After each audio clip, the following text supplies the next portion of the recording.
In this video we're going to look at some of the more advanced recipes that Buildxact can do. So we're going to have a look at a decking example, which will be bearers, joists and a Merbu deck. We'll have a look at a sheet floor example, which will be kind of similar in that it'll have the bearers and the joists, but it will be a yellow tongue sheet floor instead.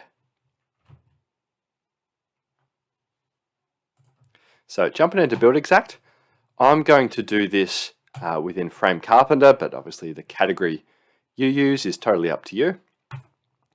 And I'm going to jump into recipe. We'll go deck. And I'm going to do this per square meter. So as with all recipes, I need to tell it what fits into 1 square meter. And there's going to be a little bit of maths we do here, but we'll explain it as we go. So first up, I'm going to actually do the Merbu, and it's going to be in fact I'll do this a little different. I'll say it's Merbu, it's 90 by 19, but I want to do it per linear meter, and I want to say it is, let's just say $12 a meter. As with all examples that we do, don't put too much emphasis on the price we use. It's more about the calculation and how we do that. So the most important thing here is figuring out how many meters of deck fit into a square meter. And the way we do this is we basically go the 1 square meter we care about divided by the width of the deck. So this is a 90 mil. Totally optional here. You can factor in the spacing between the deck boards. For people who do, they'll add waste generally. For people who don't, they will often just call that the wastage. But I'm going to not put any gaps in. I'm going to go divided by 0.09, which is 90 mil, but as a meter. And it's going to go 11.111 meters of deck fits into 1 square meter. So that's awesome. As I measure it out, it's going to convert to the linear meter amount of deck I need to get. Next is bearers, and I don't want to do that one. I'll go bearers and joists, and I actually will put no, I don't want to do that. I'll go joists, and I will actually put like a waterproof barrier, which I'll do at the end, so just between the deck boards and the joists. Awesome. To start bearers, I'm going to say, and as always, the spans and things and prices will be subjective to the size of the work that you do. I'm going to say 2 of 120 by 35 is what I'm using, and joists I'm using 120 by 35. So I'm going to pop in the linear rates for both of those. I'm going to say 705, 705. And then the part we need to figure out is just how much fits into 1 square meter. So I'm actually going to put some extra notes in here just to make it easier. I'm going to go spacing at 450. And I'm going to do this spacing at 1.2. So that allows me to then go, hey, the 1 square meter I care about divided by the spacing, 450, which will give me a number of meters of joist that fit into a square meter. So 2.22222 meters fit into 1 square meter. And I'm going to do the same exact thing for the bearer.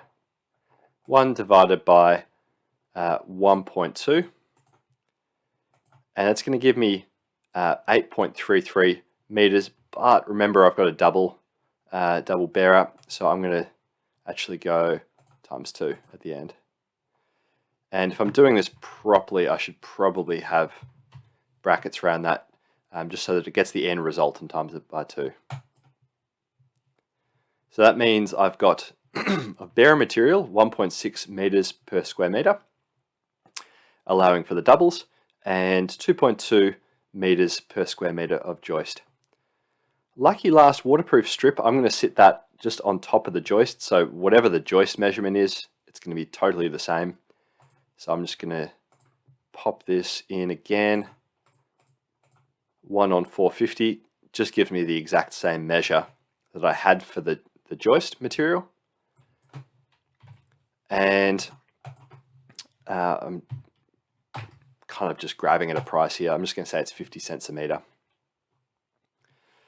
Awesome. So if I was to go do a takeoff and end up with 120 meters, that gives me a whole bunch of lineal meters for joist, bearer, merbu, and the waterproof strip. I could add things like nails, screws, totally up to you, but I'm going to leave that off for now. And my average cost per square meter for this is $161, including all the items I've put in. So that's the deck so far. I'm going to go close, and I'm going to do a copy of this deck recipe because I want to do it for subfloor and yellow tongue. I'll just go and sheet floor,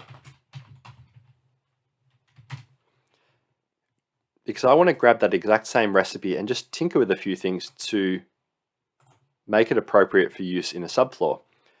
Again, I've got to say it, the spacing will be subjective to what your floor is, the material will be subjective, the pricing will be subjective. The principle of how we get there is the main thing. So I'm going to use actually the exact same timber and spacing just for simplicity. But all I'm really adding to this is the sheet floor.